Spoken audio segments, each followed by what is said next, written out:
Yeah, so a couple of things spring to mind. One is that you absolutely have to have your staff's best interest at your in your heart and your soul. Okay. If you're doing it for lip service because you think that having a great culture is the right thing to do because you're going to earn more money off the back of it and et cetera, you're going to get found out. People will understand it's fake and it's not real. But Yeah. truly valuing your employees and having a shared mission and goal, back to this why, why are you in it? If you're able to evangelize the why, get people passionate about it, and not only reward them, but care and nurture for them to accomplish that mission, you will be absolutely unstoppable. There's not one company in the world that you will not be able to beat. Hello, everybody. Welcome to Founders Ascent. Today, I'm joined with a special guest, Mark Jackson. So, Mark Jackson, just give us a quick introduction about yourself. What are you doing now? How'd you get started doing that? Well, welcome. Pleasure to be here. Thank you. So, Hmm. yeah, Mark Jackson. I'm the CEO of a company called Medivault, which is basically giving people lifelong access to their medical records, irrespective of where they were created. So, whether that be a public system, a private system, whether it be international, i.e., outside of the US or in the US, wherever those records were created, we're bringing that together in one place, creating a knowledge graph from that information to give both the patient and healthcare professionals insights based upon that data. But in essence, we want people to go and have constant access to the medical records so they get continuity of care wherever they are in the world. In How did I this, get started with it? So yeah. that's a good question. There's always got to be a why, I think, when you're getting involved in a business. So why do you bother doing it? What's the purpose? What's the mission? Why are you connected to it? Why aren't you doing something else? For me, there were two reasons. One, my mum was a nurse for 42 years. And she, loved that profession. She absolutely adored caring for people. When she left, unfortunately, she had a couple of incidents. She fractured her back, and she also had a mastectomy that she didn't need. So a pretty serious misdiagnosis that ended up in a mastectomy. So lots of medical records connected with all of that work that she'd had for the two events. However, all of her medical records have been lost. So now, as a 75-year-old woman, she goes to a GP, she goes to a hospital. Every time she turns up, she has got none of the records. So she's a new person, a new patient, which is absolutely abysmal. So she can't get quality of care or continuity of care because there's no records connected with anything that happened in the past other than her memory of those events, which is absolutely awful. The second one was my mother-in-law is being diagnosed with early onset dementia, which resulted in lots of tests, so CAT scans, MRI, blood work, etc. And in the UK, there's quite a long wait list now for any Hmm. treatment. It took her 20 weeks to be from the point of which she saw the GP, the primary care physician, to the point of which she saw the specialist who was going to use all of this scanning information and lab results to make a determination. And when she got to him finally after 20 weeks, Yeah. he said, "Have you got your records?" And she said, No, they're meant to have been sent directly to you. So she had to go back to the beginning of the queue again and wait a massive Wow. amount of time for the appropriate diagnosis and therefore treatment plan, which is just it's awful, right? So we're Hmm. in this to help people live healthier, happier, longer lives, basically.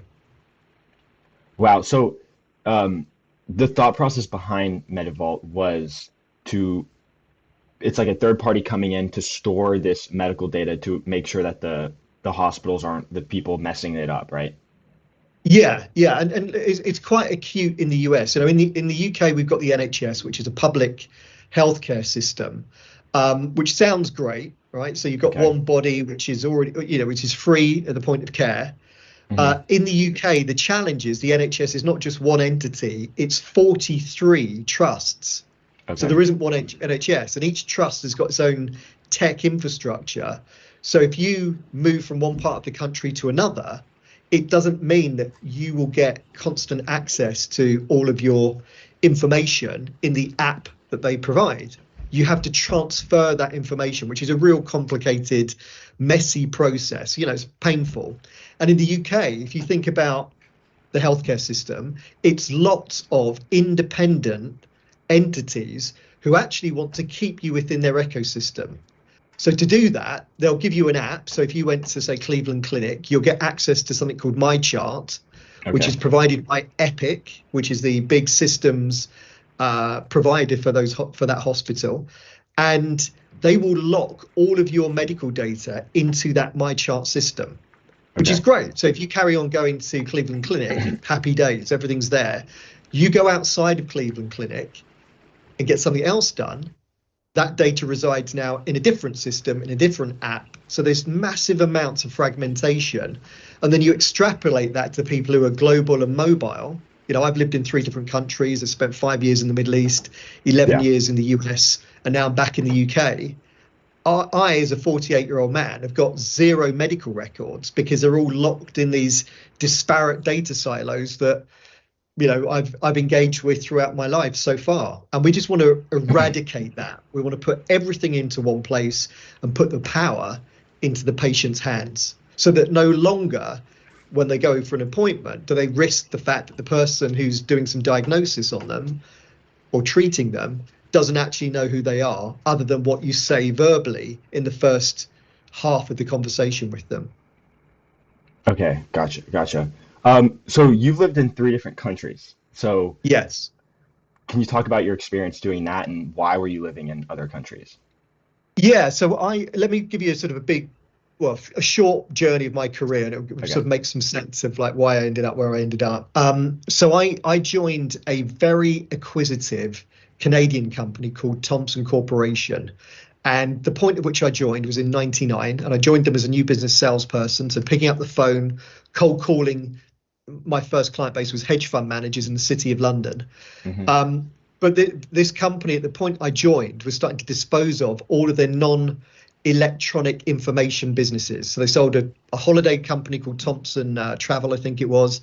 They sold newspapers, print publications. They just got rid of all of that and went on a journey to acquire the best assets in the fields that they were working in basically electronic information. And those domains or sectors were in the financial services market, the legal market, the tax and accounting market, intellectual property and life science, and media. And so during my tenure with them, they just kept buying more and more businesses. I joined one entity that then got merged into another entity and then another entity, et cetera, et cetera. But the day I joined them in '99, they said, right, Mark, we want you to cover London, and we're going to give you the some buy side customers, which is basically asset managers, hedge funds, etc. But by the way, we want you to go to the Middle East every quarter because we've got a large client down there, and we'd like you to go and visit them. And it was Abu Dhabi Investment Authority. So as I climbed the ladder, after joining in '99, climbed the ladder and several visits to the Middle East, I started to manage sales teams and get my sort of leadership management experience. Um, After visiting the region, the Middle East region, for a number of years, I looked at it and said, look, we've acquired businesses all over the world and we've got offices everywhere, but we've got absolutely nothing in the Middle East. And I'm starting to see now that region not only invest their money externally, i.e., into US bonds and European treasuries and equities, etc. They're now starting to turn that capital inward to develop their own capital markets. There's a burgeoning private equity market happening. There's a burgeoning stock market, which is now becoming more liquid, etc. So I built a business plan in 2005 and said, look, let me move to the Middle East as a sole employee and build the business from scratch for you. If it doesn't work out, you've paid for my salary for a year and I'll come back and lead a team in London. If it does work out, well, great. We've got a business thriving and growing, etc. And I was quite lucky. They said, go for it. And in April '06, my wife and I moved there and I was the sole employee for the company. And over the next 2.5 years, I built the operation out, got new customers, hired more staff, built local content from the local markets. And 2.5 years into that, we then bought Reuters for about $14 billion. And Reuters had much more infrastructure in the region because they had journalists all over the region, and they also had a very large FX trading business. So Okay. my small team of about 10 by that time got merged into a group of about 120. Okay. And when that merger happened, they asked me to lead sales for Middle East and Africa for our investment and advisory business. And for then the following 2.5 years after that, I then hired people in North Africa, Sub-Saharan Africa, across the Gulf region, and built the team out and grew the revenue of the organization. So that's what took me to the Middle East, and I had great fun, working there, learning about the culture, Yeah. also learning about how to transact business in a completely different environment. That was a real learning curve. The contrasts were quite profound. It was a much more people orientated. London was more transactional, just get the thing done. Okay. Middle East was, you had to understand the person who you were buying from and selling to on a personal level before you could enter into that more commercial relationships. Changed now, it's become a bit more sort of more international, I guess, and more norm, but it was certainly at the time I was there, that was the case. And then after that 2.5 year period post merger, a reorg happened, and I had an opportunity to go back to the UK, go to Europe, or go to the headquarters, which is in New York. And I chose, let's go to the headquarters. And that took me to New York. So that was the end of 2010. And I spent 8 years with Thomson Reuters in New York, global head of sales effectiveness for 2.5 years for them, which is basically helping, after all of these acquisitions that we were still doing, when you bring a company in, you're bringing in a different sales team, a different sales process, a different commission plan, a different CRM system. My job was to harmonize all of those disparate systems and processes and create a Thomson Reuters way of doing stuff so that we could scale and get a bigger bang for our buck, basically. So I had about 3,000 salespeople across the emerging markets and lots of MDs who managed the local regional businesses. And it was to try and convince them that harmonization was the way forward so that we could scale and grow the business more quickly. And then the last job I did was I ran the commercial relationship between Thomson Reuters and three of the largest tech companies in the world. So Microsoft, IBM, and Oracle. And that was, that resulted in some pretty cool partnerships. Watson from IBM, we did something in the legal domain, and we built the world's first natural language tool for data privacy professionals using Watson AI, Thomson Reuters know-how, and legal domain experience. And with Microsoft, I did a partnership and put financial data into Office 365 so that we could extend our relationships to actually 1 billion people on the planet now through the Microsoft ecosystem. That took 2 years and a lot of complicated discussions, both commercial and technical, but we resulted in that outcome.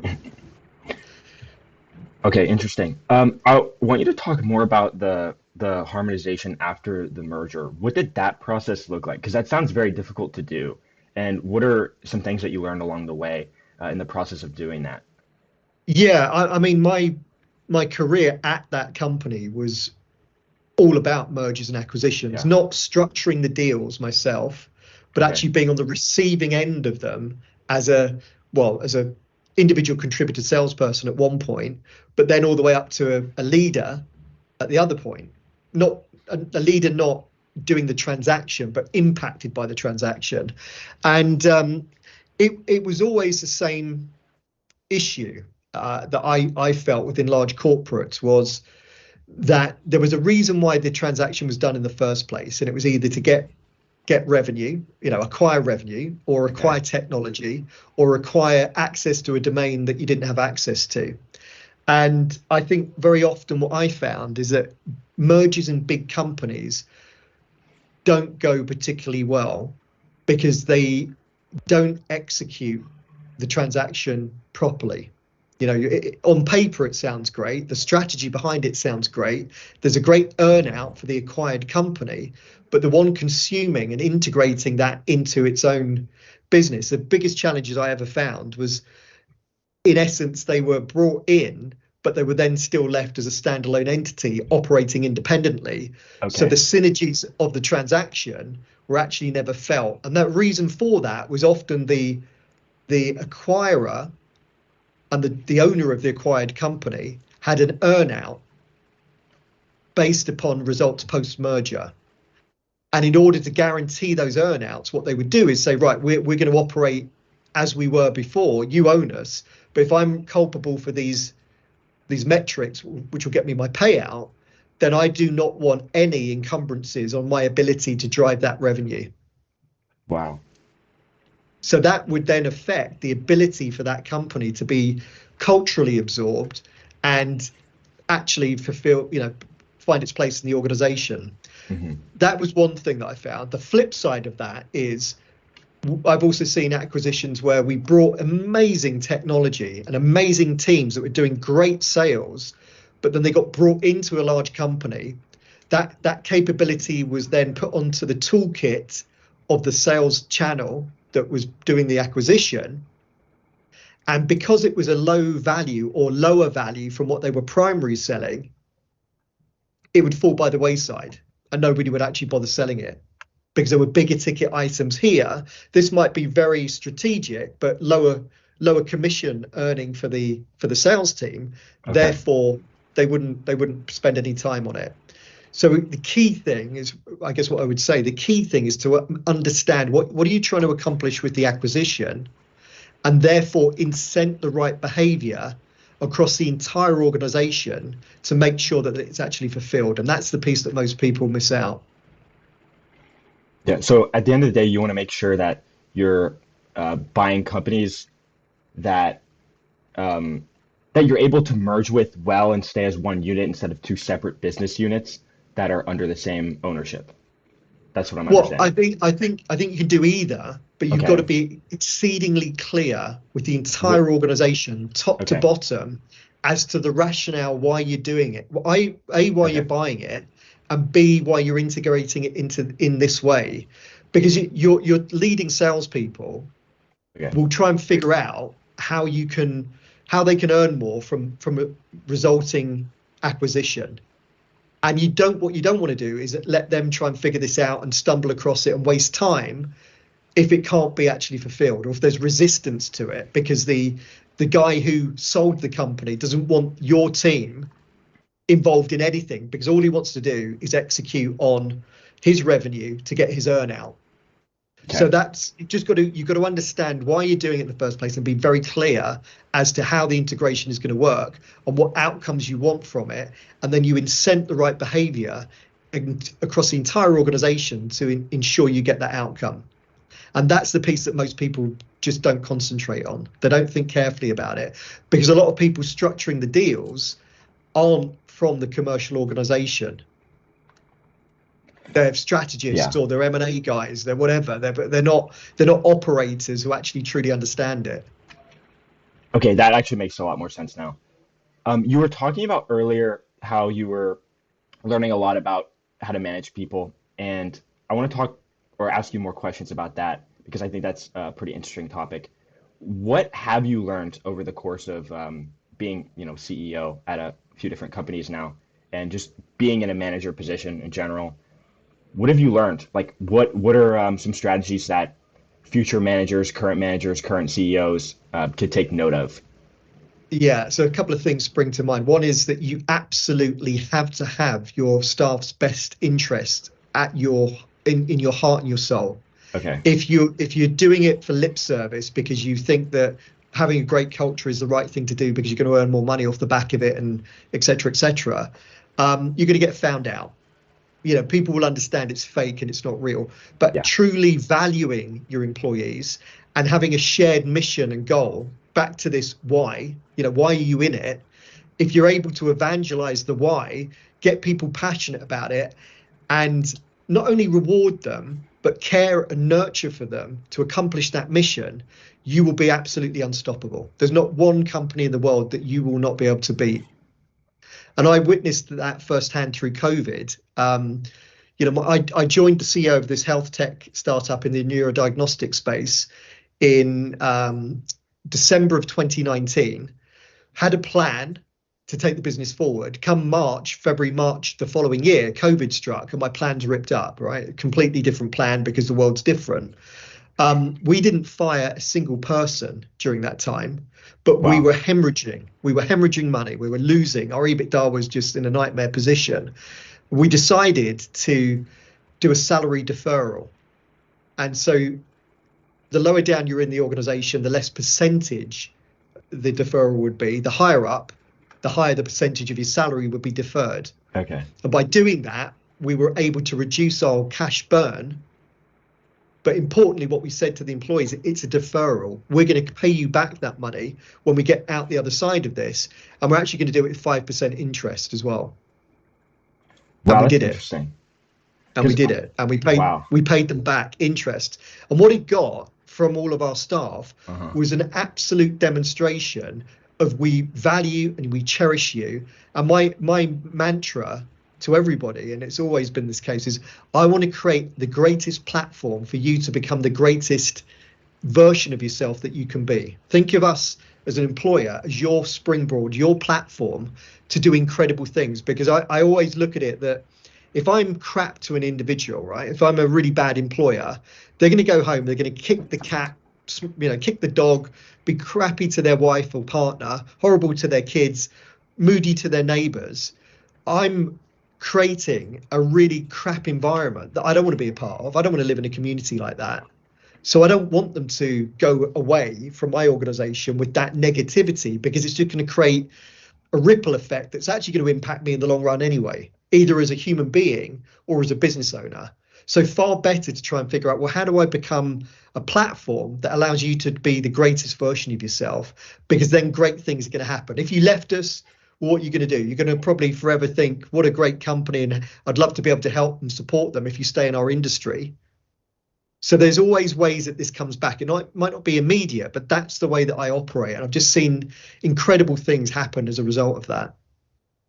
Yeah, it almost seems like though too, you have to generally genuinely care about the business as well, because if you don't, I feel like you're not going to be nearly as inclined to do that in general.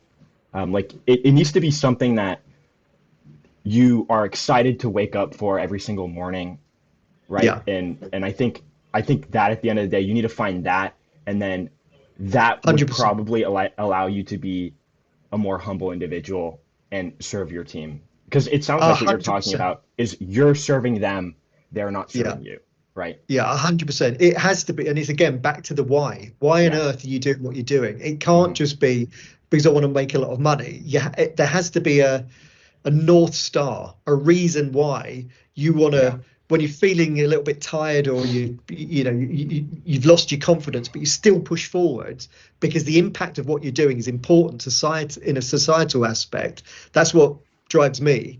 Um, then it allows you to go through and ride these ripples, and as well as everyone else that works for you and with you. Yeah. Because I guess you could say motivation is volatile, and um, so what you need at the end of the day is discipline, and what drives that discipline is probably going to be a strong why, I guess you could say. Yeah, yeah. They used to call it transient hype, right?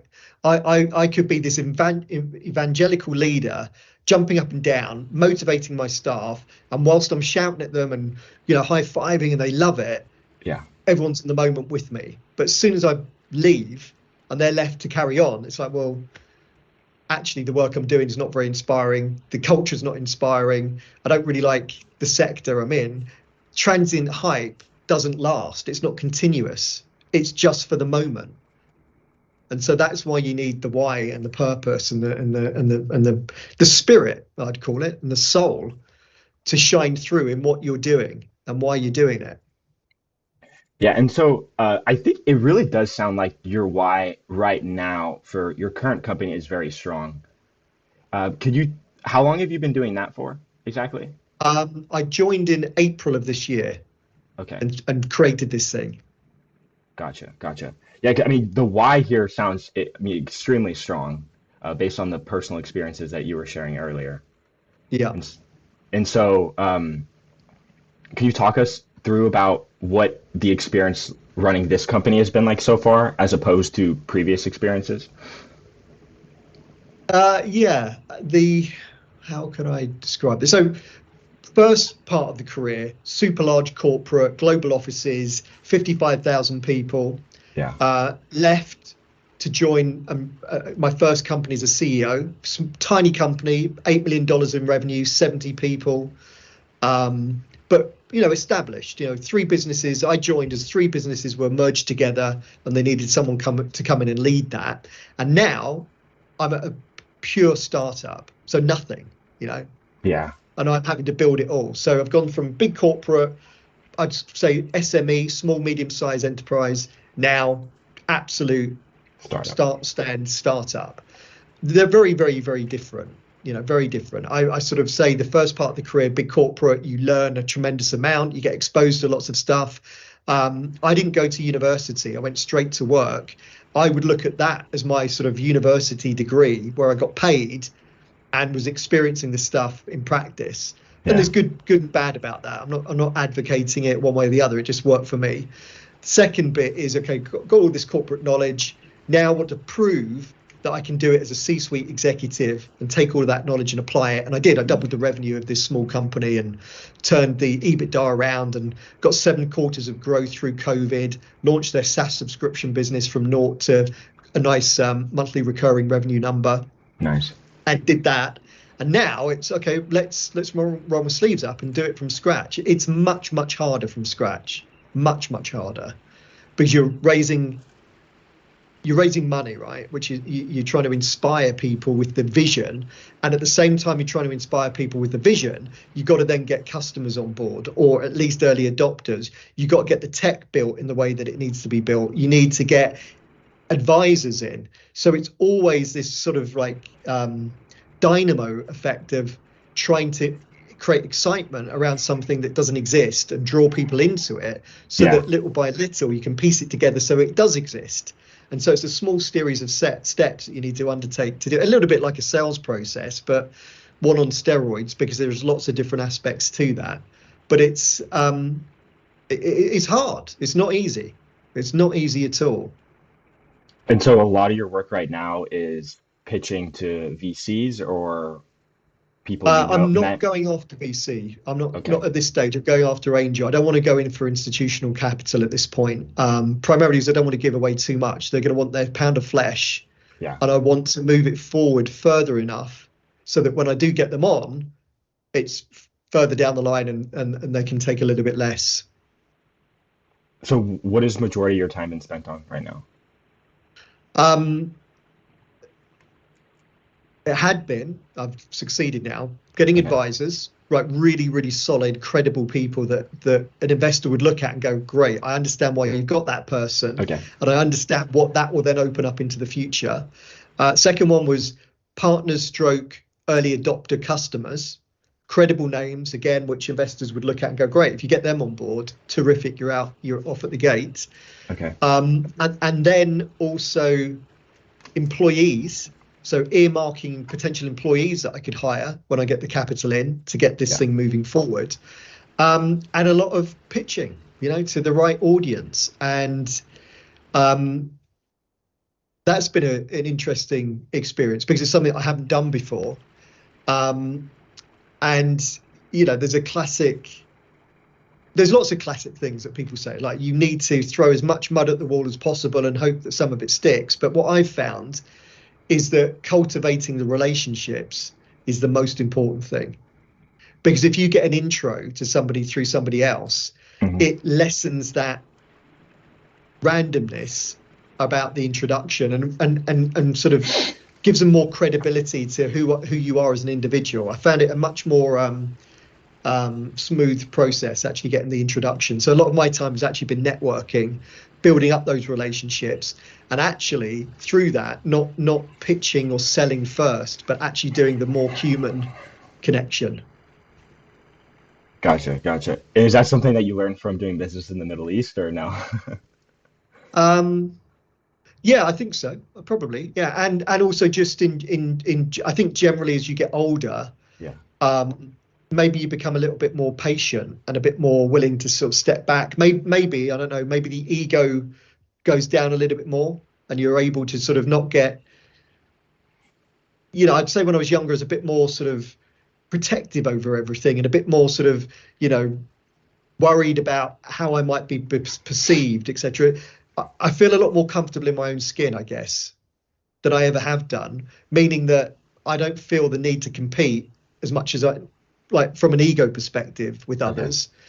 And I can do it more from a point of, all right, if they understand where I'm coming from as a human being, great. There's a connection there, and that can lead into a better conversation versus what I've found much more difficult. And I've done this recently because I've tried to find my own sort of unique path through this. Is if you just go to a sort of a financially minded VC, it's not. I don't. You've got to see a lot of them, and it's not always a very pleasant experience because they get pitched all the time. It's sort of in and out, and they're not really thinking that carefully about if they decline to invest. Well, what impact does that have on the CEO founder? They don't really care about that because there's another 50, 60 that they could go and see tomorrow. Whereas I think the more personal connection that you have, even if they pass on it, you'll get feedback, you'll get support, you get guidance, and you get that from some VCs, but a lot are just transactional, not for me, and then you go silent. Whereas if you've got more of a personal connection and relationship, it tends to be a lot more consultancy advisory led. Plus, even if they can't help you, they'll open up a door for you. Okay. So it sounds like you've learned a lot of that as you've gotten older. And you're fairly new to it sounds like to the startup world, but I mean, you've been in business for a long time now. What do you Yeah. think young founders, like, what do you think mistakes they would likely make?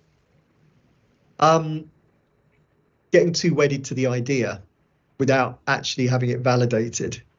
Okay. So product market fit I mean, it's a common mistake, which is you think you've got a really, really good idea, and you go off all guns blazing and you spend money and time, Yeah. but you haven't actually validated it properly. And I think the validation piece is the most important because you can validate with one or two and think, I've got it, there's somebody willing to buy it, but it's stepping back and doing that addressable market analysis, i.e., how many of these could we sell and how difficult would it be to sell?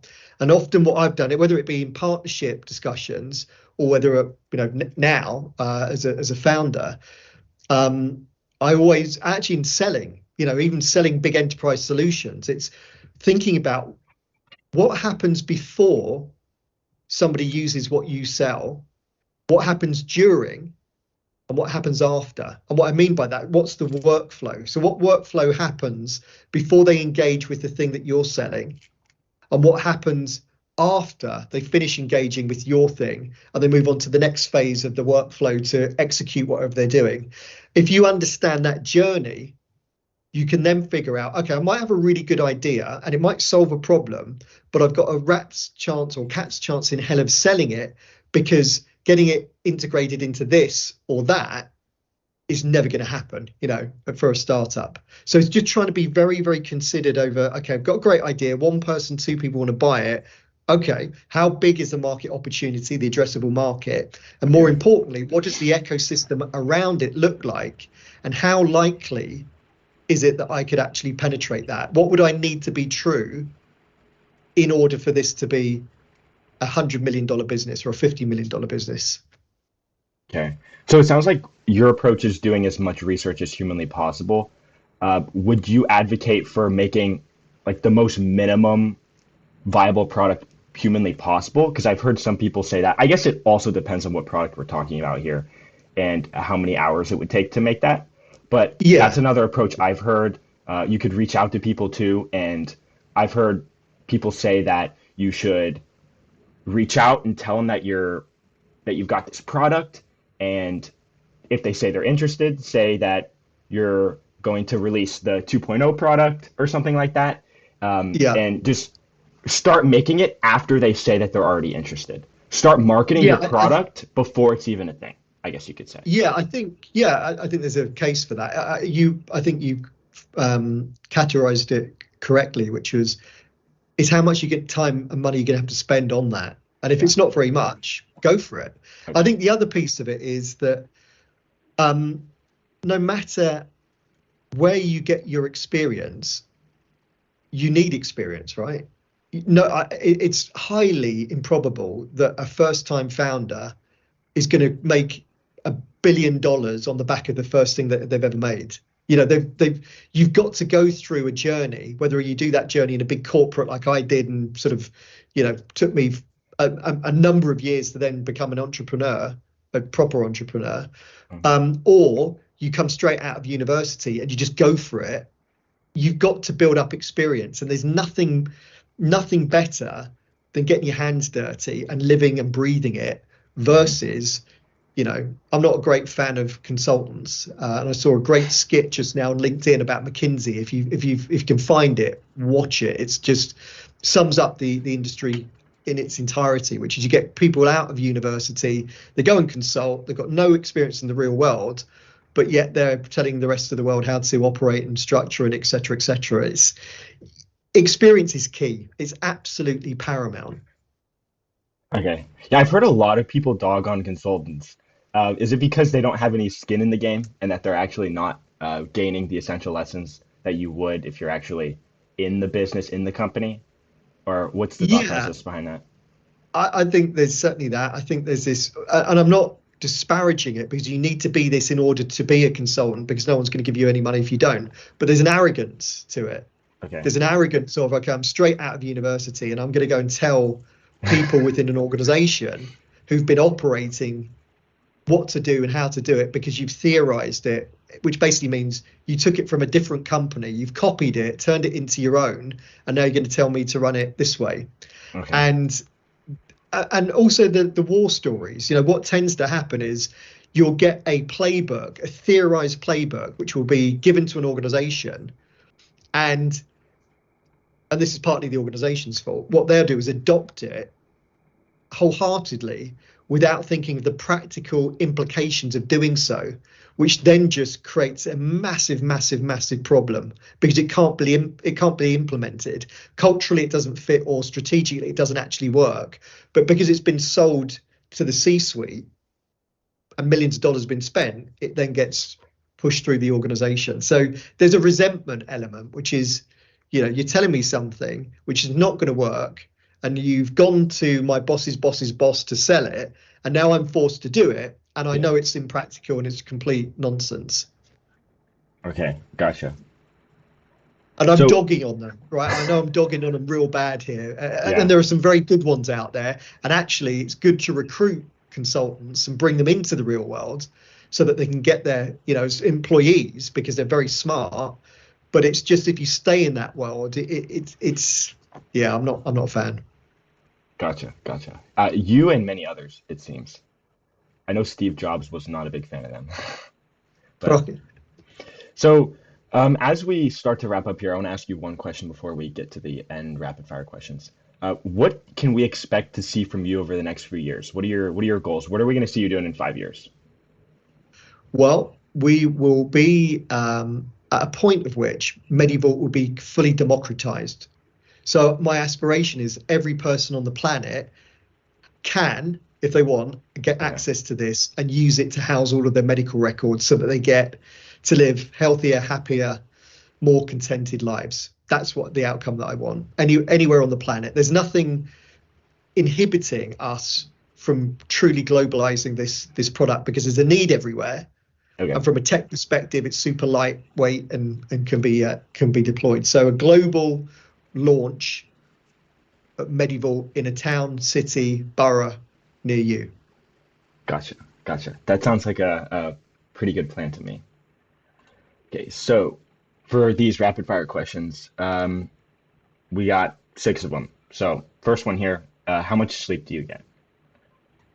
Um, about 7 hours. Okay, that's pretty good. Yeah. Are there any? And the reason for that, I know it's rapid but Yeah, fine, but yeah. the reason is you can't operate on a deficit. I can't do my best work on a deficit. As a Okay. CEO, you have to, like, health is absolutely integral. Otherwise, the company's going to fall apart as soon as you go down. Yeah, I like that.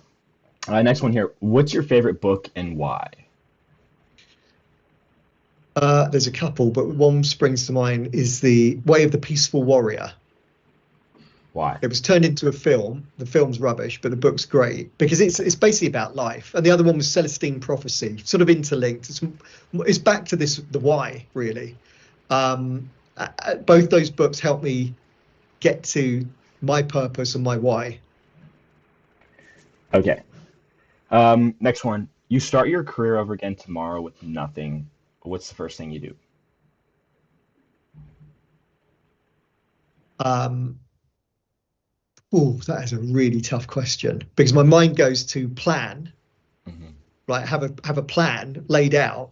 But if I had that plan laid out, I wouldn't have gone to the Middle East. I wouldn't have gone to America. I wouldn't have done the things that I've done necessarily. Um, do you know what my advice would be? My advice would be to listen. What I mean by listen is listen to your inherent, innate wisdom and find your own wisdom and your voice, and ensure that you do not take anything. There's no such thing as coincidence. Coincidences don't exist. It's basically, and this might be a bit woo woo, but it's the universe trying to talk to you. So listen to your innate wisdom and intuition. Okay. Next one. What's most important to you in life? Um, being a decent human being, Like being a how, decent human being. like you want others to perceive you in that way?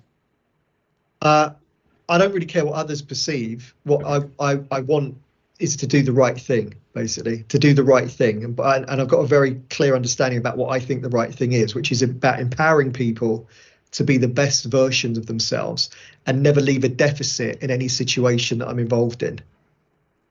Okay. Next one. If you could change anything about the world, what would it be? Um, the economic levers that create systems where people do the wrong thing because of the economic levers in play. Okay. How do you want to be remembered? As a great dad, a great husband, and a great citizen. Okay, well said. I think that's a great place to leave off here with this episode. I appreciate you taking the time out of your day to join me and talk about your experiences over the course of your career. It means a lot. Delighted to. Thank you.